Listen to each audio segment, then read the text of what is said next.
పాలెం శ్రీరామనవమి జాతరకి వచ్చామండి. ఇలా మేము రంగులు రాటం వాళ్ళం. మమ్మల్ని మణి అనే అతను పర్సంటేజ్గా తీసుకొస్తున్నారు.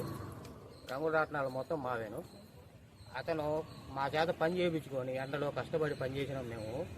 మాకు రావాల్సిన డబ్బులు ఇవ్వకుండా ఎగ్గొట్టి తాగేసి వచ్చి మాకు డబ్బులు అడిగితే గొడవ చేయడం, ఎక్కడ ఎవరి గారు చెప్పుకుంటారు చెప్పుకోండి, దిక్కున్న చాట చెప్పుకోండి, ఏం చేసుకుంటారో చేసుకోండి అని అంటాం. మాకు సగం డబ్బులు ఇచ్చారు కానీ ఇంకా సగం డబ్బులు రావాలి.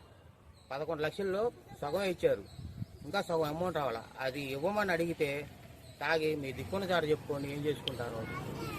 మీరు ఎక్కడికి వెళ్ళినా కానీ మేమే మాట్లాడతాం, మాదే చెల్లిద్ది, మీరు చెల్లితే మీరు లోకల్ కాదు, మేము లోకల్ అని చెప్పి బెదిరిస్తున్నారు. మాకు న్యాయం చేయాలి. వీళ్ళు ఎక్కడి నుంచో మహారాష్ట్ర నుంచి వచ్చి పనిచేస్తున్నారు.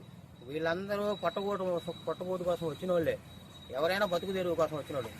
మా ద్వారా సంపాదించడానికి వాళ్ళు మమ్మల్ని పిలిపించున్నారు. వాళ్ళు పెట్టుబడి పెట్టిన వాళ్ళండి. మేము కష్టపడి సంపాదించి వాళ్ళ చేతికి ఇచ్చేవాళ్ళు, అంతేగాని వాళ్ళు సంపాదిస్తే మాకు ఇవ్వట్లేదు.